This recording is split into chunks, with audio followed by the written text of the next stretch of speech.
அன்பு நண்பர்களுக்கு வணக்கம். இலைகள் சும்மா இருந்தாலும் காற்று தான் விடுவதில்லை.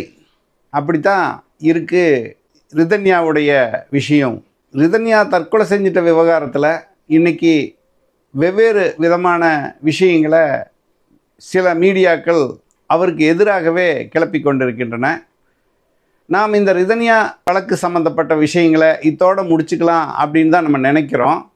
ஒவ்வொரு தடவையும் சில பேர் கமெண்ட்ஸு கூட வேறு வேலை பார்க்கலாமே அப்படிங்கிற மாதிரி போடுறாங்க.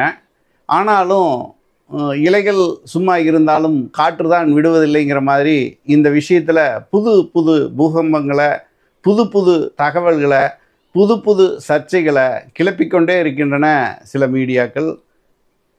அந்த அடிப்படையில் தான் நம்ம இப்போ திரும்பவும் ரிதன்யா குறித்த விஷயங்களை பேச வேண்டியதாக இருக்குது. நேற்று தான் நான் ரிதன்யாவுடைய தந்தையுடைய பேட்டியை போட்டிருந்தேன்.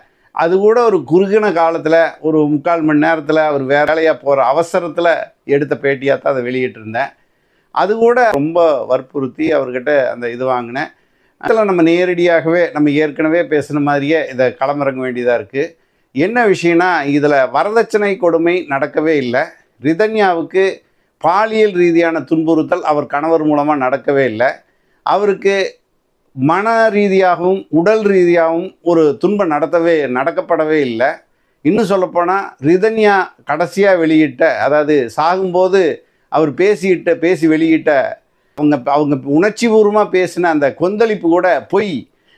அது முழுக்க அவங்க அப்பா அம்மாவை காப்பாற்றுறதுக்காக புனையப்பட்ட ஒரு பேச்சு அப்படின்னு கூட அதை கிளப்பிகிட்ருக்காங்க. அது பார்க்கும்போது நம்மளுக்கே ஒரு அச்ச உணர்வு ஏற்படுது. பத்திரிகையாளராக இருக்கிறவங்க உணர்ச்சி வசப்படக்கூடாது. இருக்கிற சாட்சியங்களை வச்சு என்ன இருக்கோ அதை சொல்ல வேண்டியதாக நம்மளோட கடமையாக இருக்குது.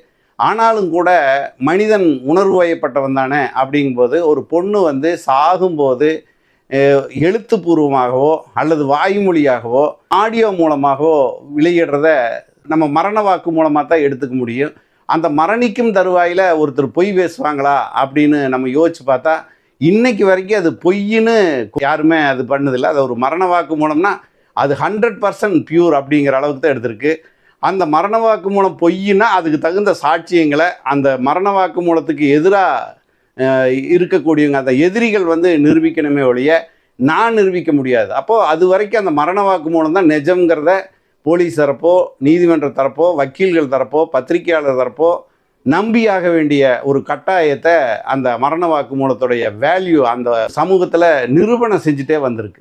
அந்த அடிப்படையில் தான் நம்ம அதை பார்க்குறோம். இன்னும் சொல்லப்போனால் அந்த உடஞ்சி பேசின குரல் இன்னைக்கு தமிழகம் முழுக்க எல்லாருக்குமே அப்பா என்னை மன்னிச்சிருங்க அப்படின்னு சொல்லும்போதே எல்லாம் மூழ்கி கரைஞ்சிருவாங்க. அப்படி ஒரு உணர்ச்சி பெருக்கோட, ரொம்ப அந்த அழுகையோட, வெம்பலோட, விரக்தியுடைய விளிம்பில் நின்று பேசின அந்த குரலுடைய தொனி பொய் அப்படிங்கிறத யாராலும் நம்ப முடியுமா அப்படின்னு தெரியல. ஆனால் இந்த விஷயத்தில் வரதட்சணை குடும்பம் நடக்கலை, கவின் குடும்பம் கிரிமினல் குடும்பம் இல்லை, பாலியல் ரீதியான துன்புறுத்தல் ரிதன்யாவுக்கு நடக்கவே இல்லை. இப்படின்னா முழுக்க அவங்க ரொம்ப சுத்தமான ஃபேமிலி. இவங்க தான் அவங்க அந்த பொண்ணை தற்கொலைக்கு தூண்டுனாங்க. அதாவது அப்பா அம்மா அல்லது அவங்க சொந்த பந்தங்க தான் அப்படிங்கிறது சமூக ரீதியாக நம்ம 1008 ஆர்கியூ பண்ணலாமே ஒழிய நேரடியாக பாதிக்கப்பட்ட அந்த குடும்பத்தை நம்ம சாடுறதுல அர்த்தமே இல்லைங்கிறதா உண்மை. ஒரு பொண்ணை கல்யாணம் பண்ணி கொடுக்கும்போது அப்படியே அது வேரோட பிடுங்கி கொண்டுட்டு போய் இன்னொரு இடத்துல நடத்தும்போது அது கொஞ்சம் வாடல் செய்யும். அது மேலே இருக்க சில புழு பூச்சிகள் பிடிக்கும். அதை போற்றி பராமரித்து போஷித்து காப்பாற்ற வேண்டிய கடமை அந்த எங்கே நடப்படுதோ அங்கே இருக்கிற வீட்டில் இருக்கிறவங்களுடைய கடமை. மாமனார், மாமியார், சின்ன மாமனார், சின்ன மாமியார், நாத்தனார், கொழுந்தனார் எல்லோருக்கும் அந்த கடமை இருக்குது. எல்லாத்த விட அதிகமாக அந்த கல்யாணம் பண்ணிட்டு போகிற புருஷனுக்கு இருக்குது. இந்த பொண்ணு ஆடியோவில் பேசி பதிவு பண்ணி அவங்க கவின் குடும்பமே கிரிமினல் குடும்பம் அப்படின்னு சொல்லி திட்டம் போட்டு தான் நம்மளை ஏமாற்றிருக்காங்கன்னு அது சொல்லும்போது போனால் அந்த பொண்ணு அப்படி சொல்ல முடியாத அளவுக்கு அவங்கள ஒரு 70-78 நாள் போஷிச்சிருந்தாங்கன்னா அந்த பொண்ணுக்கு இறப்பு நேர்ந்திருக்காது அப்படிங்கிறத நம்ம அதை வச்சு பேசுறது. இன்னும் இதில் முக்கியமான விஷயம் என்னென்னா, இந்த தரகர் நடத்தின ஒரு விஷயம். பொதுவாகவே இந்த மாதிரியான கல்யாணங்களில் புரோக்கரு கையில் இது போய் சேரும்போது, அதாவது இந்த ஜாதகம், படிப்பு, அவங்களுடைய வசதி இதெல்லாம் போகும்போது மாப்பிள்ளைக்கு என்ன வேலை, மாப்பிள்ளைக்கு எந்த மாதிரியான சொத்து பத்துக்கு இருக்குது, மாப்பிள்ளை வீட்டாருக்கு என்னெல்லாம் அவங்களோட எதிர்பார்ப்பு அப்படிங்கிறத குறித்து கொடுத்துருவாங்களாம். அதே மாதிரி பெண்ணுக்கு வந்து இந்த மாதிரி வரன் வேணும், இந்த வரனுக்கு வந்து நாங்கள் இந்த மாதிரியான இடத்துக்கு இந்த மாதிரியான இடத்துக்கு நாங்கள் பொண்ணை கொடுக்குறோன்னா இவ்வளோ பண்ணுவோம் அப்படிங்கிறதையும் குறித்து கொடுக்கறது பொதுவாகவே வழக்கமாக இருக்குது. அந்த அடிப்படையில் பார்த்தா இவங்களோட எதிர்பார்ப்பு ஒரு பெரிய அளவில் நம்ம வசதிக்கு தகுந்த மாதிரி பொண்ணு கொடுக்கணும், நம்ம வசதிக்கு தகுந்த மாதிரி ஒரு வீட்டிலேருந்து பொண்ணு கட்டிட்டு வரணுங்கிறது இந்த சமூகத்தில் இருக்கக்கூடிய ஒரு விஷயமா இருக்குது. அந்த அடிப்படையில் ரிதன்யாவை பொறுத்தளவு 500 பவுன் போடலாம், நல்ல வசதியான இடத்துல பொண்ணை கொடுக்கணும் அப்படிங்கிறது ரிதன்யாவுடைய ஃபேமிலியில் ஒரு எய்மாக இருந்திருக்காங்க. ஒரு 2-3 வருஷமாக வந்து அந்த ஜாதகத்தை புரோக்கர்கிட்டலாம் கொடுத்து வச்சுருந்துருக்காங்க. அதெல்லாம் இல்லைன்னு மறுக்கலை. ஆனால் இந்த ரிதன்யாவுக்கு கவின்குமார் வீட்டில் கவின்குமாரை கல்யாணம் பண்ணுறதுன்னு வந்த ஒரு விஷயத்தில் புரோக்கர் எந்த மாதிரியான ஈடுபாடு காட்டியிருக்காரு அப்படிங்கிறத ஒரு விஷயத்தை நம்ம பார்க்கணும். புரோக்கர் பெண் வீட்டாருக்கு அதே புரோக்கர் தான், அந்த மாப்பிள்ளை வீட்டாருக்கும் அதே புரோக்கர் தான். அவங்க வந்து ஒரு பார்பர் சமூகத்தை சார்ந்தவர், அவ்வளோவா அவருக்கு காது கேட்காது. அப்படிப்பட்ட ஒரு புரோக்கர் முதல்ல வந்து மாப்பிள்ளை வீட்டுக்கு தான் இந்த பொண்ணோட ஜாதகத்தை கொடுத்துருக்காங்க. அந்த ஜாதகத்தை பார்த்துக்கிட்டு ரொம்ப நாளாக இதை கேட்டுக்கிட்டே இருந்திருக்காங்க. இதில் என்ன வேடிக்கைன்னா, இந்த பொண்ணோட சித்தப்பா கடையில் தான் இவங்க ஒரு 2 வருஷம் 3 வருஷமாக வந்து அந்த வழியில் போகும்போது சாப்பிட்றது, ஏன்னா சித்தப்பா வந்து ஹோட்டல் வச்சுருக்காரு, அங்கே தான் சாப்பிட்றது. இந்த மாதிரியான ஒரு சூழலில் இந்த பொண்ணு வந்து இப்படி ஜாதகம் வந்துச்சு, உங்கள் அண்ணன் வீட்டில் பதிலே சொல்ல மாட்டேங்கிறாங்கன்னு அந்த தம்பிக்கிட்ட தான் கேட்குறாங்க, ரிதன்யாவுடைய சித்தப்பா கிட்ட. அதுக்கு பின்னாடி தான் அண்ணங்கிட்ட பேசுகிறாரு. இது மாதிரியான ஒரு இதெல்லாம் நடக்கும்போது ஒரு கட்டத்தில் இந்த ஜாதகத்தை பார்க்குறாங்க. ஜாதகத்தை முன்னத்த நாள் கொடுத்து அடுத்த நாள் வந்து ஜாதகம் சரியாக இருக்குதுன்னு சொல்லிடுறாங்க. இதெல்லாம் ஒரு பக்கம் நடந்தாலும், இன்னொரு பக்கம் எத்தனை பவுன் போடுவீங்க அப்படிங்கிற ஒரு விஷயத்தில் வந்து ரொம்ப உறுதியாக இருந்திருக்கிறாங்க. ஆனால் இந்த பெண் வீட்டார் வந்து எதுவுமே வெளிப்படுத்தலை. இவங்க பொண்ணு மாப்பிள்ளை பார்க்கும்போது கூட அதை வெளிப்படுத்தாதனால அந்த புரோக்கர் மூலமாக எவ்வளோ தான் போடுவாங்கன்னு கேளு, அவங்க வெளியே நேரடியாக சொல்ல மாட்டேங்க. பொதுவாகவே இந்த பொண்ணு மாப்பிள்ளை பார்க்குற வீடுகளில் இன்னைக்கு நேரத்தில் ரொம்ப காலமாகவே பெண் வீட்டுக்காரங்க நேரடியாக இத்தனை பவுன் போடுறேன்னு சொல்ல மாட்டாங்க யாருக்கிட்ட, மாப்பிள்ளை வீட்டுக்காரங்கிட்ட. மாப்பிள்ளை வீட்டுக்காரங்களும் நேரடியாக வந்து எங்களுக்கு இத்தனை பவுன் போடணும்னு கேட்க மாட்டாங்க. ஆனால் அது புரோக்கர் மூலமாகவோ அல்லது உறவுக்காரங்க மூலமாகவோ தான் சொல்லி விடுறதுங்கிறது ஒரு வழக்கமாக கொங்கு மண்டலத்தை பொறுத்தளவு இருக்குது. ஒரு வேளை மாப்பிள்ளை வீட்டார் வந்து நீங்கள் எத்தனை செய்வீங்கன்னு கேட்டுட்டா பதிலுக்கு வந்து நாங்கள் எங்கள் பிள்ளைக்கு செய்யாமல் யாருக்கு செய்ய போகிறோம், பவுனெல்லாம் எதிர்பார்க்குறதுனா பொண்ணே பார்க்க வேண்டாம், எந்திரிச்சு போயிருங்க அப்படின்னு கேட்குற குடும்பங்கள் இருக்குது. ஆனால் அதையும் தாண்டி வந்து நீங்கள் அவங்களுக்கு இவ்வளோ வசதி இருக்குது, இந்த மாதிரி மாப்பிள்ளை வந்து இத்தனை லட்சம் சம்பளம் வாங்குறாரு, இவ்வளோ படிச்சிருக்காரு, அவங்க எதிர்பார்க்குறது கொஞ்சமாவது எதிர்பார்க்குறாங்க, அவங்க கெப்பாசிட்டிக்கு அவங்களுடைய கௌரவத்துக்கு தகுந்த மாதிரி நீங்கள் செய்வீங்களான்னு எதிர்பார்க்குறாங்க. அதனால் நீங்கள் சும்மா சொல்லுங்கள் எத்தனை பவுன் தான் போடுவீங்க அவங்களுக்கு நம்ம சொல்லணும்லோன்னா அந்த புரோக்கர்கிட்ட வந்து இத்தனை பவுன் போடுறேன்னு சொல்கிறதும் இன்னதெல்லாம் செய்வோன்னு சொல்கிறதும் ஒரு வாய்ப்பாக இருக்குது. அந்த புரோக்கர் அங்கே போய் என்ன சொல்கிறாரோ அதை திருப்பி இங்கே வந்து சொல்லுவார். இதுதான் இதில் நடக்குது. அந்த வகையில் அந்த புரோக்கர்கிட்ட, அதாவது மாப்பிள்ளை வீடும் பொண்ணு வீடும் பேசும்போது நல்ல வார்த்தை பேசும்போது கூட எவ்வளோ பவுன் போடுறேங்கிறது பேசவே இல்லை. ஆனால் புரோக்கர் வந்து 500 பவுன் போடுறதா சொல்லி தான் இவங்ககிட்ட இது கொடுத்துருக்காங்க. அதனால தான் இந்த சம்பந்தத்தில் அந்த மாப்பிள்ளை வீட்டார் உறுதியாக இருந்திருக்கிறாங்க. அப்போ இவங்க நல்ல வார்த்தை பேசும்போது கூட இந்த விஷயங்களை அவங்க என்னென்னவோ பூடகமாக கேட்டபோது கூட அது வெளிவராத போது இந்த புரோக்கரையே விட்டு ஒரு நாள் கேட்குறாங்க, நீ கேட்டுட்டு வா என்ன தான் போடுவாங்கன்னு சொல்லினா இவர் புரோக்கர் போய் ரிதன்யாவோட அம்மா கிட்ட கேட்டதாகவும், அம்மா வந்து 300 பவுன் உறுதியாக போடுவோம், 500 பவுன் வரைக்கும் நாங்கள் செய்வோம், அதாவது அடுத்தது வளைகாப்பு வரும், குழந்தை பிறக்கும், மாப்பிள்ளைக்கு 3 நோம்பி இருக்குது, 3 நோம்பிக்கு கடிகாரம் வாட்சுக்கு வந்து செயின் இதெல்லாம் எடுப்போம், மைனர் செயின் எடுப்போம், இந்த மாதிரியான பல விஷயங்கள் இருக்கிறதுனால படிப்படியாக அந்த 200 பவுன் போடுவோம், 300 பவுனுங்கிறத அந்த அம்மா உறுதியாக சொன்னதாக சொல்கிறாங்க. அடுத்தது வந்து அவர்கிட்ட ரிதன்யாவோட அப்பா கிட்ட கேட்கும்போது கன்ஃபார்மாக 300 பவுன் போடுவோம், அதுக்கு இப்போ ஏன்னா சேர்த்து நிறங்கையே எங்ககிட்ட 300 பவுன் இருக்குது, அதில் ஒரு பிரச்சனை இல்லை, மீதி வந்து 200 பவுன் படிப்படியாக போடுவோங்கிறது அவரும் சொல்லியிருக்காரே ஒழிய இந்த புரோக்கர் போய் அதையவே சொன்னாரா என்னன்னு தெரியல. அதுக்கு பின்னாடி இவர் ரிதன்யாவுடைய சித்தப்பா கிட்ட அடுத்த நாளே இவங்க 2 பேர் ஓடி வந்திருக்காங்க.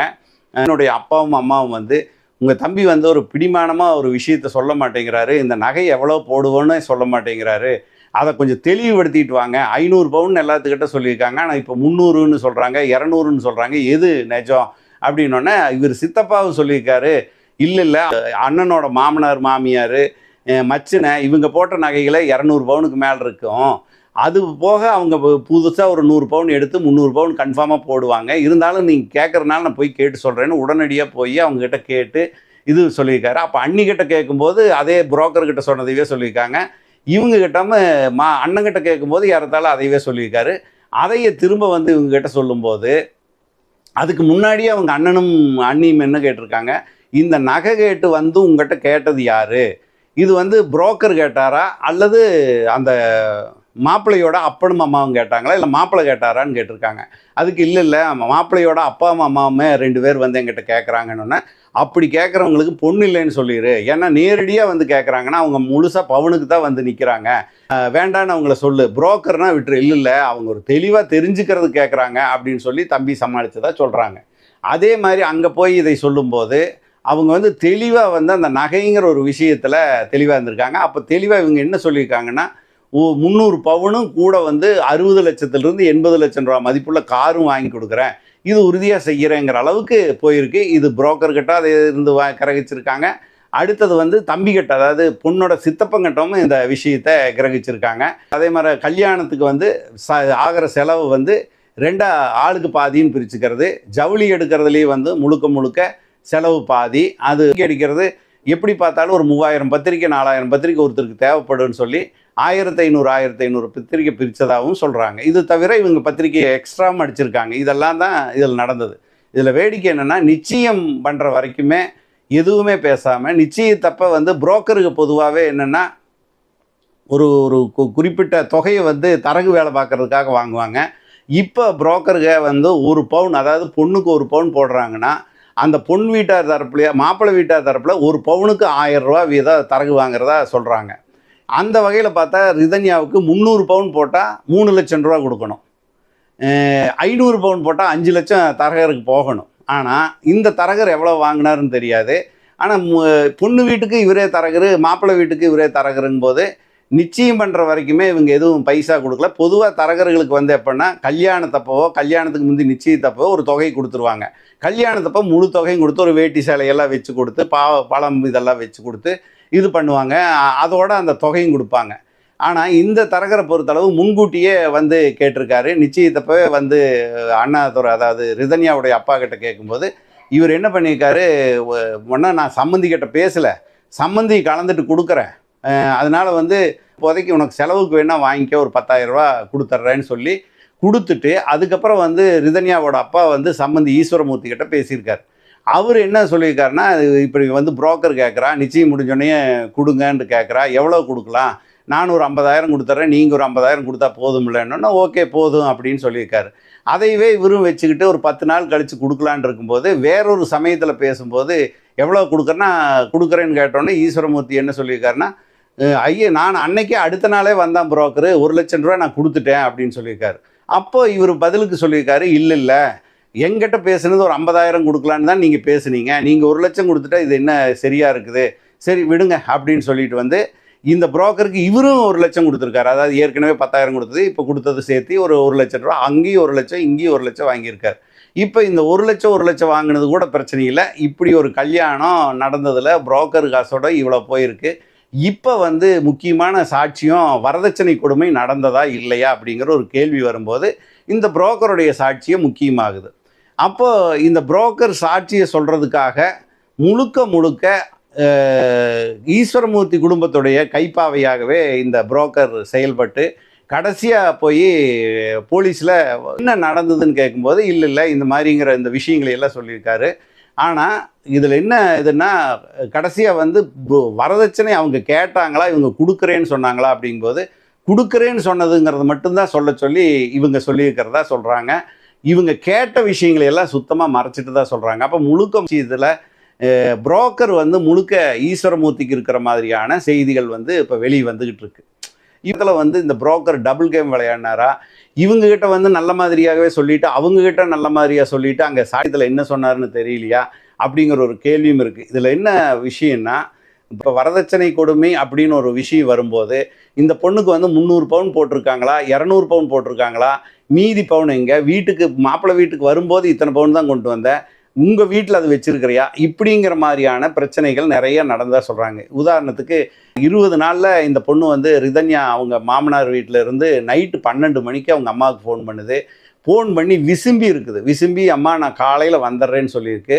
அதுக்கு வந்து என்னம்மா என்ன ஆச்சு, எப்போ கணீர்னு பேசுவியே, என்ன ஆச்சு, இந்நேரத்துக்கு ஃபோன் பண்ணிட்டு இப்படி விசும்புறேன்னா, இல்லைம்மா காலையில் 6 மணிக்கு நான் வீட்டுக்கு வந்துடுவேன் அப்படின்னு சொல்லியிருக்கு. நான் புறப்பட்டு வந்துடுறேன், ஒன்றும் தொந்தரவாக நினச்சிக்காதேன்னு சொல்லியிருக்கு.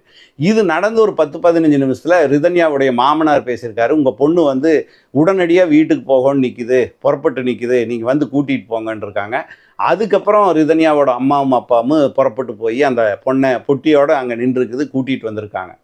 அங்கே ஏன் என்ன நடந்தது அப்படின்னு பார்த்தா, அன்னைக்கு காலையிலிருந்து சாயங்காலம் வரைக்கும் எங்கேயோ அவங்க மாமனார் மாமியார் வந்து வெளியே போயிட்டாங்க. இந்த பொண்ணும் கவின்குமார் மட்டும் வீட்டில் இருந்திருக்காங்க. அந்த வீட்டில் இருந்தபோது எந்த மாதிரியான பிரச்சனைகள் வந்து கவின்குமாருக்கும் இந்த பொண்ணுக்கு என்ன நடந்துன்னு தெரியல.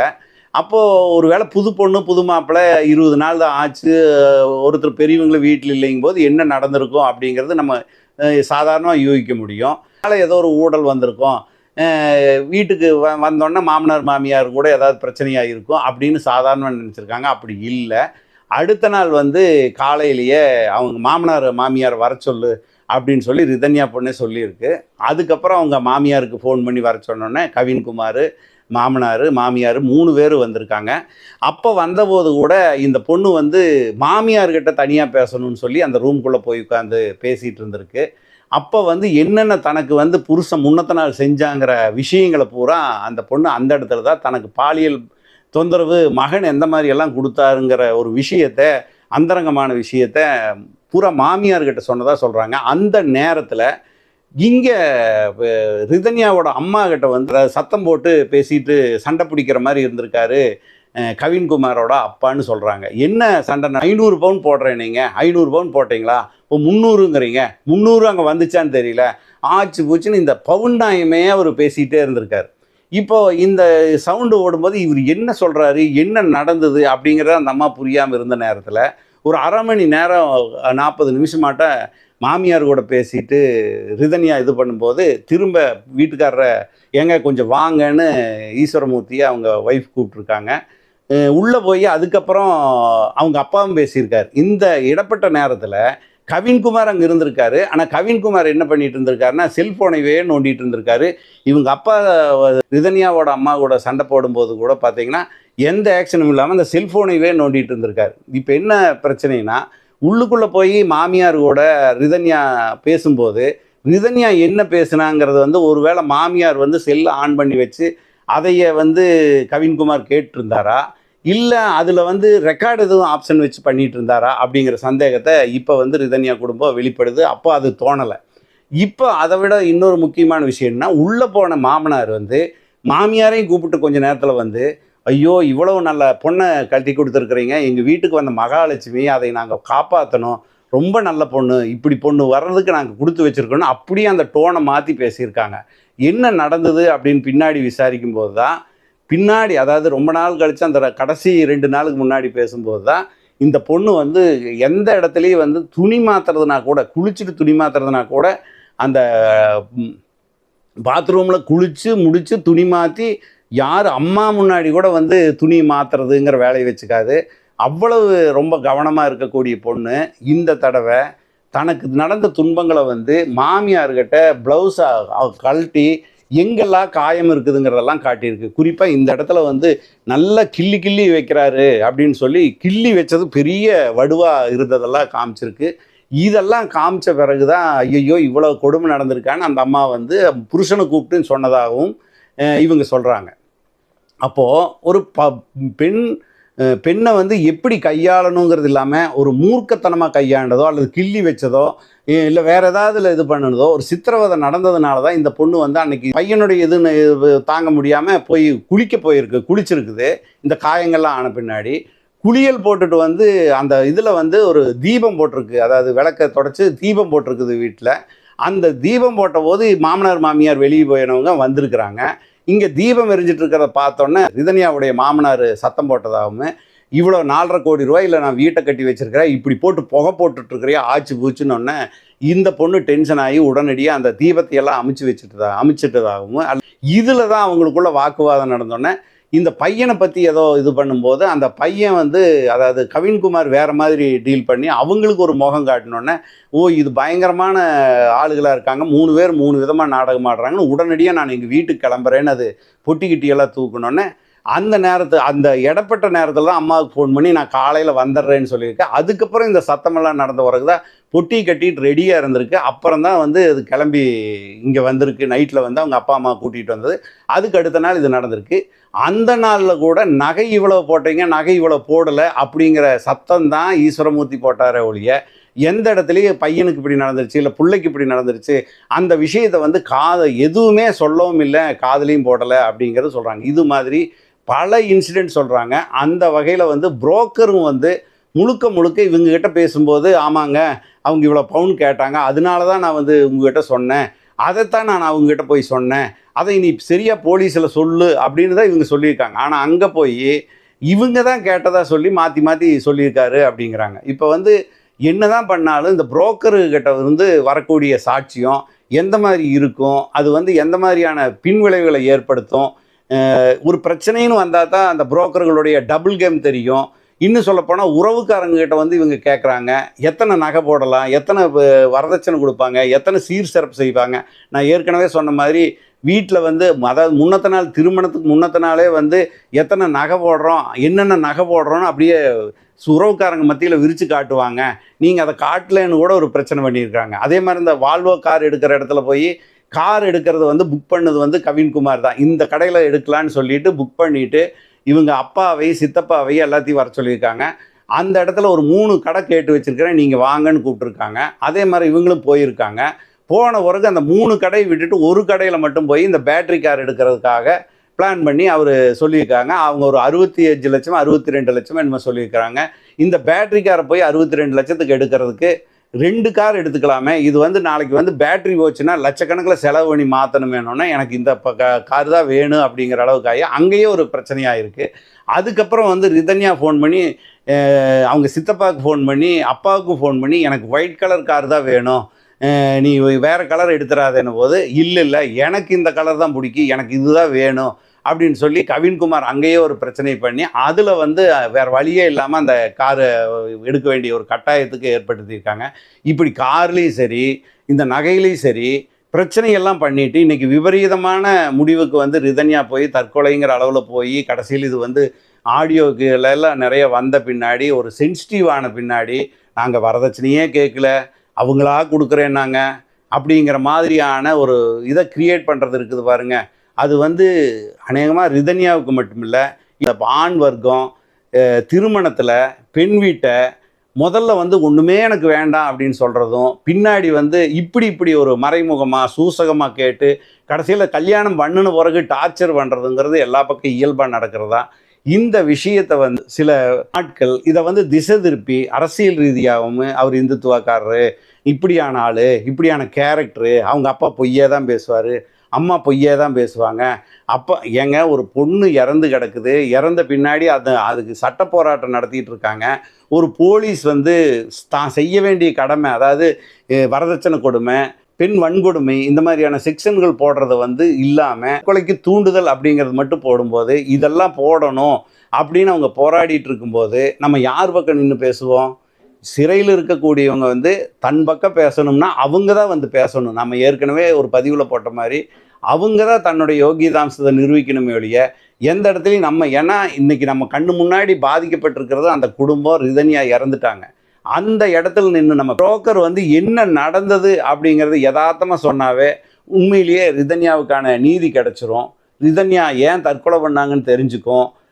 அப்போ இந்த வரதட்சணை கொடுமை அப்படிங்கிற ஒரு விஷயத்தில் இவங்க டபுள் கேம் ஆடாமல் இருந்தாவே, இன்னும் சொல்லப்போனால் இதில் வந்து உண்மையான விவகாரம் தெரியணும்னா இப்போ இவ்வளோ சென்சிட்டிவான ஒரு வழக்கில் இன்னும் வந்து 3 பேர் சிறையில் இருக்காங்களே, 3 பேர்த்த கஸ்டடி கொடுன்னு எடுத்து 3 பேர்த்த ஒரு எஸ்பி லெவல் அதிகாரி கிட்ட விசாரணைக்கு விட்டால் 3 பேர்த்த 3 பக்கம் உட்கார வச்சு 3 இன்ஸ்பெக்டருக்கு வந்து வாக்குமூலம் வாங்கி ஒப்பிட்டு பார்த்தாவே எந்தெந்த இடத்துல பொய் வருது, முரண்பாடு வருதுன்னு தெரிஞ்சு அவங்க எந்த அளவுக்கு பொய் சொல்கிறாங்கன்னு தெரிஞ்சிட முடியும். ஈஸியாக வந்து அவங்க மேலே வந்து வரதட்சணை கொடுமையா இல்லை பெண் வன்கொடுமை வழக்கா அது எல்லாமே ஃபைல் பண்ண முடியும். ஆனால் போலீஸ் வந்து ஏன் வந்து இந்த பக்கம் திரும்பி இவங்க வந்து குற்றவாளிகளே இல்லை அப்படிங்கிற விஷயத்தை நிறுவறதுக்கான முயற்சியை போலீஸ் செய்யணும் அப்படின்னு பார்த்தா, நம்ம ஏற்கனவே சொன்ன மாதிரி அரசியல் பின்புலம், பண பின்புலம் இதெல்லாம் பேசி இன்றைக்கி மீடியாவையும் பேச வைக்கக்கூடிய ஒரு சூழல் வந்து இன்றைக்கி வந்திருக்கு.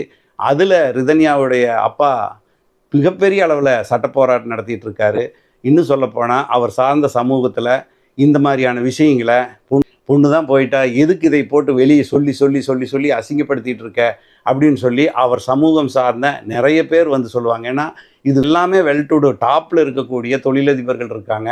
அப்படிப்பட்டவங்க நிறைய பேர் வந்து கன்வின்ஸ் பண்ணவும் செய்கிறாங்க அண்ணாதுரையை, நீ எதுக்கு இதை பெருசு பண்ணுற அப்படின்னு சொல்லி பெரிய தொழிலதிபர்கள் லெவலில் கூட பேசி பார்த்துருக்காங்க. இவரும் சரி சரி சரின்னு எல்லாம் கேட்டுக்கிட்டு திரும்ப தன் மகள் சாவுக்கு நீதி வேணும் அப்படிங்கிறதுல வந்து முக்கியமாக எடுக்கும்போது இவர் ஒரு அரசியல்வாதி, இவர் ஒரு விளம்பர பிரியர் அப்படின்னு எல்லாம் கிளப்பிட்டு இருக்காங்க. இது வந்து எப்படி சரியானதாக இருக்க முடியும்? இவ்வளோ விரிவாக பேசுகிறதுக்கு காரணம் என்னுடைய யூடியூப் பார்வையாளர்கள் பெரும்பாலும் இந்த ரிதன்யா விஷயத்தில் சரியாக பேசுகிறேன்னு நம்பிக்கையோட ரொம்ப தெளிவாக கருத்துக்களை பகிர்ந்துட்டு வர்றாங்க. அந்த கருத்துக்களுக்கு மதிப்பளிக்கிற விதமாகவும் ரிதன்யாவுக்கு நீதி கிடைக்கிற விதமாகவும் இதை நான் பேச வேண்டியதாக இருக்குது. நம்ம கமெண்ட் செக்ஷன்லேயே ஒரு சில பேர் வந்து நம்ம விலை போயிட்டு தான் சொல்கிறாங்க, நம்ம வந்து எந்த பக்கம்னு கேட்குறாங்க, நம்மளை கிண்டல் பண்ணுறாங்க. இவங்கெல்லாம் யார் அப்படின்னா நான் புதுசாக உங்களுக்கு சொல்ல வேண்டியதில்லை. எங்கேயோ ஒரு பக்கம் இருந்து அவங்களுக்கு சாதகமான ஆட்கள் நம்மளை இயக்கிறதுக்கு, நம்மளை கட்ட போடுறதுக்கான ஒரு முயற்சி தான் அதெல்லாம்னு நம்மளுக்கு தெரியுது. அதையெல்லாம் நம்ம பொருட்படுத்த போகிறதில்ல.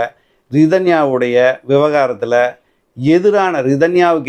ரிதன்யாவுக்கு நீதி கிடைக்கிறதுக்கு எதிரான விஷயங்கள் எது வருமோ அதுன்னு நம்ம முழுக்க ரிதன்யா சைடில் இருந்து பேசுவோம். நாளைக்கு ஒருவேளை கவின்குமார் வந்து நிரபராதி, சரியானவர், அவங்க குடும்பம் அப்பளுக்கு இல்லாதது, இது எங்கேயோ ஒரு திசை திரும்பிடுச்சுன்னு சொல்லி நாளைக்கு அவங்க வெளியே வந்து பேட்டி கொடுத்தாலும் அந்த விஷயத்தில் உண்மை இருந்தால் நம்ம போட தயாராக தான் இருக்கோம்.